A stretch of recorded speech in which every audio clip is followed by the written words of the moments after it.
Magandang araw sa inyong lahat, mga giliw naming tagapakinig. Muli po mga kaibigan, narito na po ang pagpapatuloy at ikalimang yugto ng liham kasaysayan na pinadala ni Belia dito sa ating dulang Love and Memories.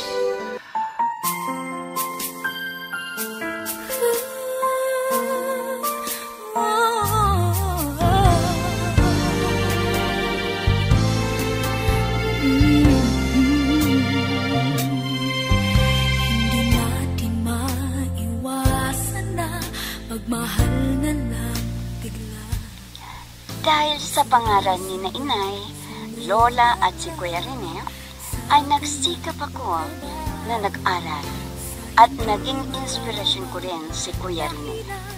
At lagi niya akong dinadalaw at nahulog na rin ang loob ko sa kanya.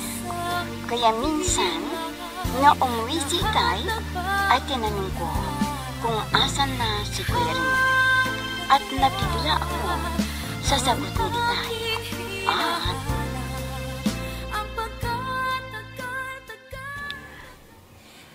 ano ang nangyari kay Kuya Rene, Itay? Bakit sinabi ninyong nawawala? Nang nasa operasyon kami, biglang may hinabol siya. Inintay namin siya pero hindi na sumating. Sinundan namin siya pero bigo na kaming makita siya. At may nakapagsabi na nakita siyang kinuha ng mga kalaban at dinala sa kabundukan. Kung ganun, Itay, dapat ay sundan natin siya. Tulungan ninyo siya, Itay. Dahil marami na rin siyang naitulong sa akin. Hindi basta-basta ang pumunta ng kabundukan. Napapalibutan ng kalaban ang kanilang kuta. Baka mapahamak lang kami kung pipilitin natin siyang hanapin doon sa kabundukan. Paano na lang siya, Itay? Paano kung ano ang gawin sa kanya? Mapapahamak siya. Sana bumalik siya dito. Hihintayin ko siya, Itay. Kailangang manalangin tayo na sana makabalik siya ng ligtas at hindi sa pag-ilitan ng mga kalaban para sana nga po, buhayin pa siya. Itay. Dahil namimiss ko na siya. Dahil sa malasakit niya para sa akin. Sana bumalik si Kuya Rene. Bumalik ka, Kuya Rene.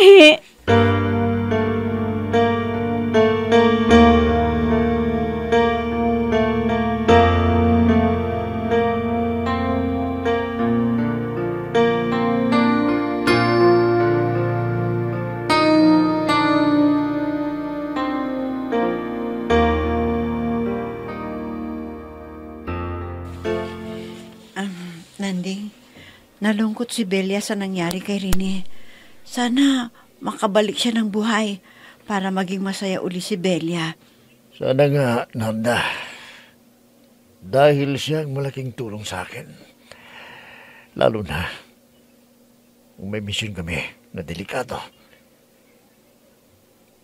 Kaya niyang itaya ang kanyang buhay para sa kanyang mga kasama. Ha? Anong ibig mong sabihin? Nakagawa siya ng kabayanihan? Ganun ba? At hindi siya natakot kahit marami ang kalaban ninyo? Tama ka. Dahil siya ang nagligtas sa buhay ko. Nung napaengkwentro kami sa maraming rebelde. At marami sa aming mga kasama ang namatay. At ako ay lubang nasugatan noon.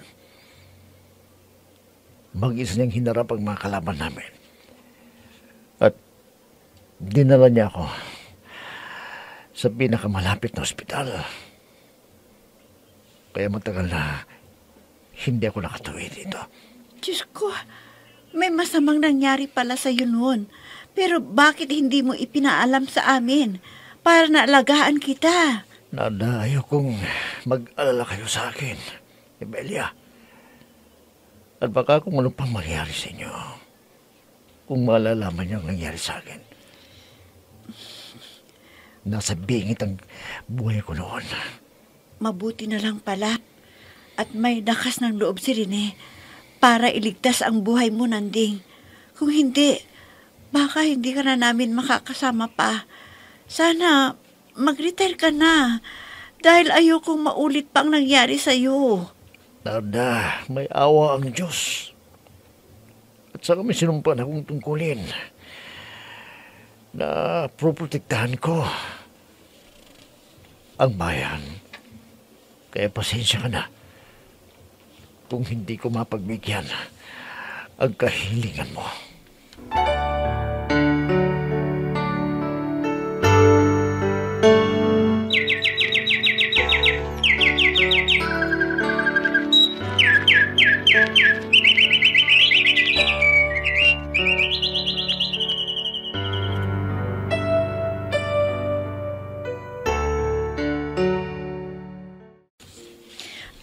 Binabati kita, anak.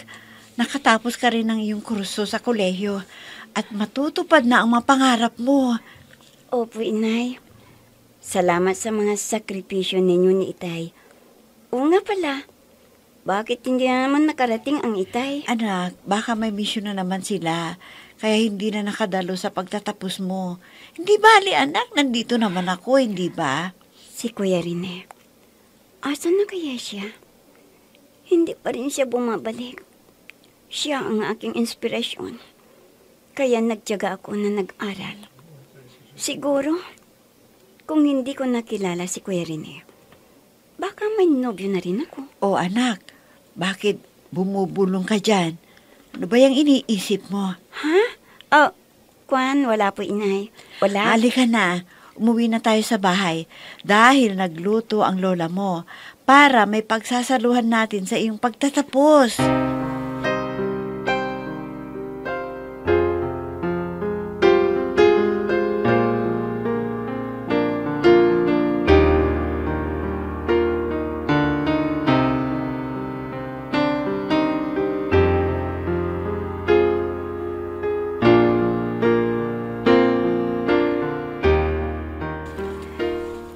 Nako, Apo. Salamat at nakatapos ka na. Sana naman ay makapasa ka rin sa board. Opo, Lola. Gagawin ko pang lahat para maipagmamalaki ninyo ko. Siyempre, Apo. Dahil titulada ka na. Hindi ka gumaya sa iba dyan na nag-asawa ka agad. Kaya hindi nakatapos. Paano po kasi, Lola? Nandyan kayo na nagpapaalala sa akin. Naunahin ko muna ang aking pag-aral para sa aking magandang kinabukasan. Tama ka, Apo. Alam ko na nagsikap ka. Kaya makakamit mo rin ang tagumpay para sa iyong pangarap sa buhay. At may magandang kapalit ang iyong sakripisyo sa iyong pag-aaral. Salamat po, Lola. Dahil sinuportahan din ninyo ako ng lolo sa mga kailangan ko na bayaran. Pag walang pang padala si Itay noon. Oo naman, Apo.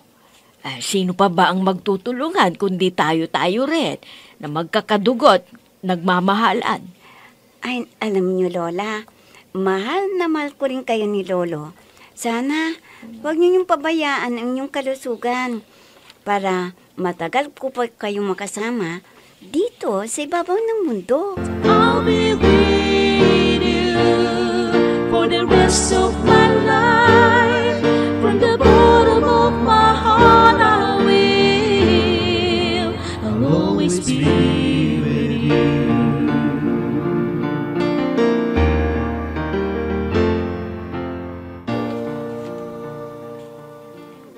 Ay, mabuti at pumunta ka rito, Apo. Alam mo ba na iniwan ako ng walang hiyang lola mo? Siguro sumama na doon sa lalaki niya. Naku, hindi po totoo yun, Lolo. Kundi nandun sa bahay si Lola. Kaya pumunta po ako rito para kumustahin ang kalagayan ninyo. Ayos lang naman ako dito, Apo.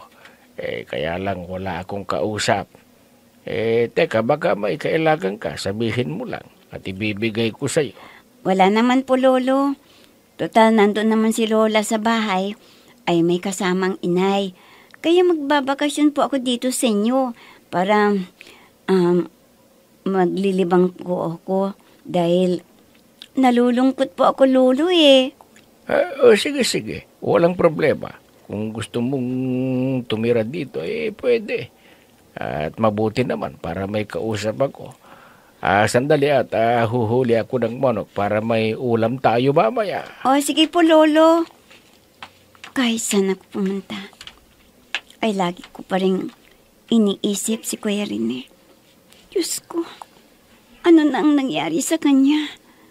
Siya pa naman ang lalaking itinitibok ng puso ko.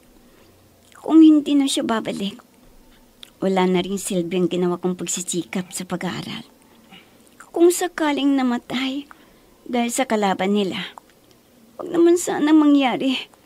Napatayin siya. Wag naman po, Diyos ko.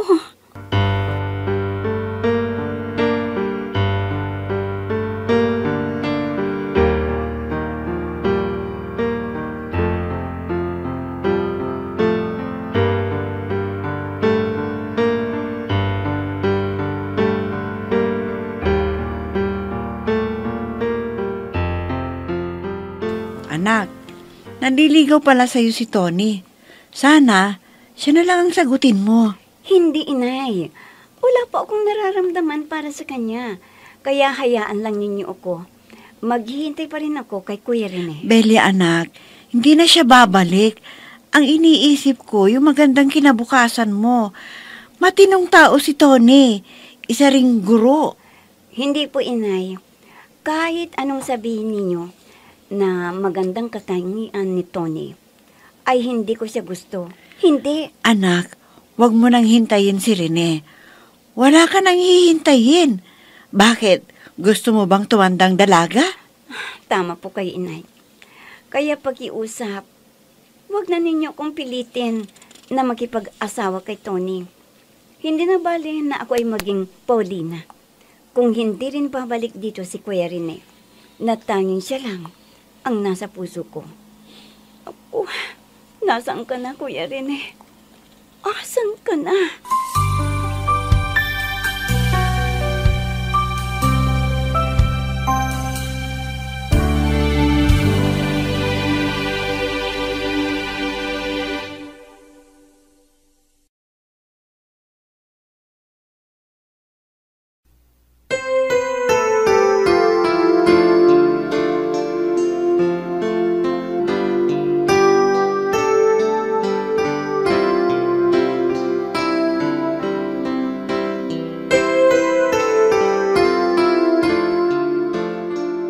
Inay, hindi pa ba kayo uwi sa inyo? Wala yatang kasama si Itay doon eh. Baka awayin na naman kayo niyan. Kaya ako umalis. Dahil lagi niya akong iniinis, kaya bahala siya sa buhay niya. Inay, maawa naman kayo kay Itay. Pabayaan na ninyo kung binibiro kayo. Lumayo na lang kayo sa kanya. O di hihinto na rin. Ay nako anak, alam mo, lagi niya akong pinagkakatwaan. Ewan ko ba dun sa Itay mo? Masaya siya pag alam niya na galit ako. Ay talagang hindi na yata titinuyo. Siyempre naman po, Inay. Kayong dalawa lang ang nandoon. Ayaw niyang mainip. Kaya ang paraan ni Itay, kayo na lang ang iniinip niya. Parang pinaglararoan kayo. Ay tama ka, Narda. Kaya alam mo, natahimik ang tenga ko nang nandito ako sa inyo. Nakakatulog ako ng mahimbing. O sige po, Inay. Kayo ang bahala. Sa bagay, pumunta ron ang apo ninyo para tingnan ang kanyang lolo. Mabuti naman. At pumunta si Bilya doon para may kausap ang bulero na Itay mo at nang aasar na matanda. O sige na, Inay. Dito lang kayo ha. Maglalaba ako ng mga maruming damit namin. Ay, hindi pa ba uuwi dito si Nandeng? Hindi na, Inay. Baka sa isang buwan pa. Nandun siya sa bago nilang kampo eh. Baka misyon na naman sila. Kaya wala pa siya.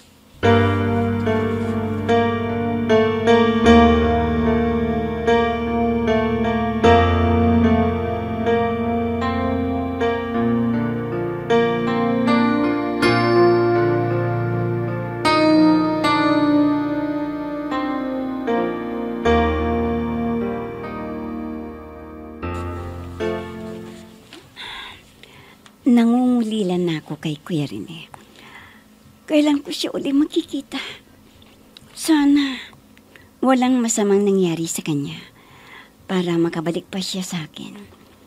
Alam ko na may pagtingin din siya sa akin. Kaya lang, parang nahihiya dahil sa layo ng agwat ng aming edad. Pero alam ko na halata niya na may gusto rin ako sa kanya. Sana bumalik ka na sa akin, Kuya Rene, sa lalong madaling panahon para maging masaya na tayong dalawa kung magkakasama tayo.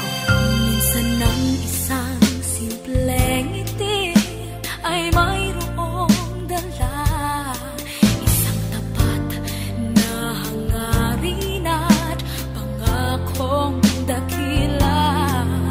Hindi man ito pinapansin, minsa'y Ito ang sweldo ko, Nanda. 3 buwan na hindi ko kinuha yan para may magastos kayo.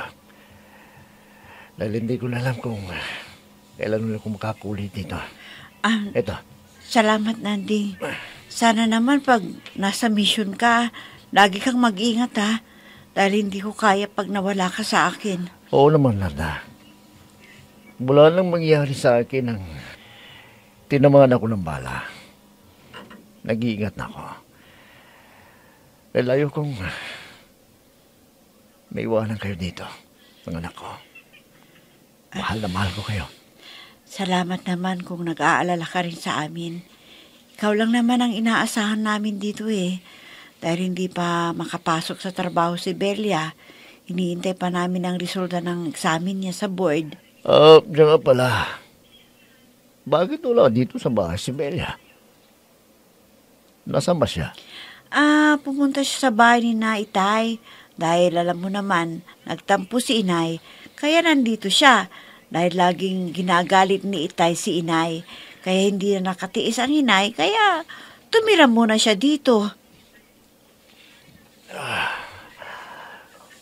Ganun ba? Bakit hindi pa ba siya nasanay?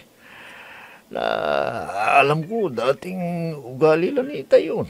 Noon pa. Mapagbiro, pero kung minsan sobra naman. Lalo na kay Inay. Kaya siguro, nagagalit na rin si Inay. Yun na nga eh. Pero pinagsabihan ko na si Itay. Ngayon matatanda na sila. Dapat na maayos ang relasyon nila at magmahalan. Hindi yung laging nag-aaway. I'll be with you for the rest of my life. From the bottom of my heart I will. I'll always be with you.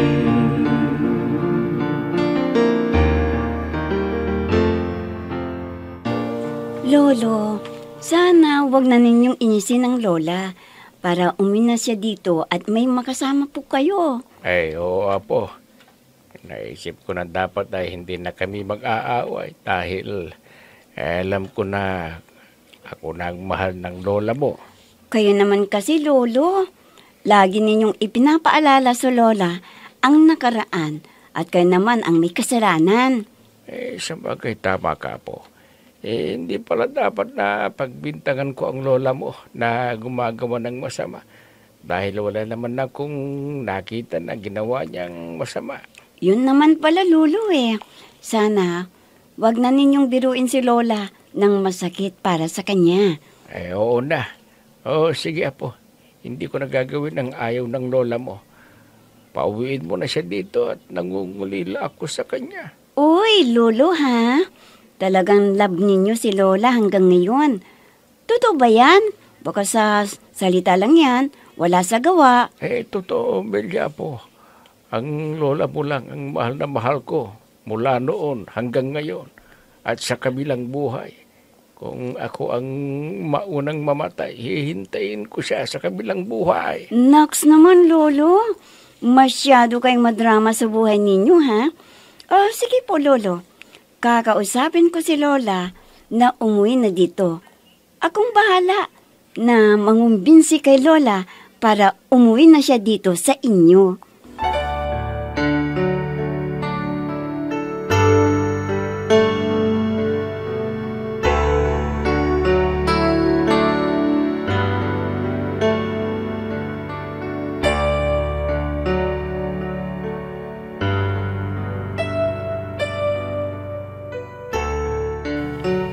Masayang-masaya ang mga binata't dalaga na may kapareha. Mag-date sila ngayong Valentine's Day. Pero ako, nalulungkot. Hindi pa rin bumabalik si Kuya Rene. Anong gagawin ko? Pinipilit pa ako ni inay na sagutin si Tony. Pero hindi ko naman gusto yung lalaking yun. Pag pinilit ako ni inay, maglalayas ako. Belia! Ha?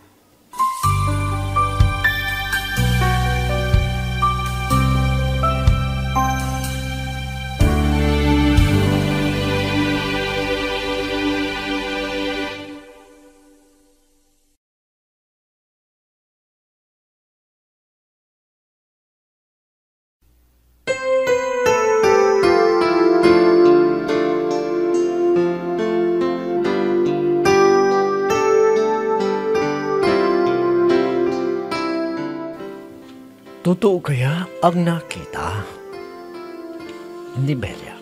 Mga kaibigan, huwag ninyong kaligtaang subaybayan ng pagpapatuloy at huling yugto ng liham kasaysayan na ipinadala ni Belia dito sa ating dulang.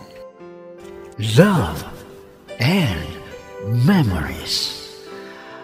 Mga nagbibigay buhay sa ating dula ay sina Mayra Abrihal Narnola, Susan Malikdem, Robert de Guzman, Yehuda Ismael, Eva Alcoriza, Jun Cabato, Ami Diaz, at si Oscar Ora. Technical supervision at musika ni Oscar Ora. Nilapatan ng tunog ni Robert de Guzman. Mula sa panulat at direksyon ni Ami Diaz. Love and Memories. Inihahandog sa inyo ng F3 Recording Studio para sa Pambansang Radyo ng Pilipinas, Bombo Radio, Philippines.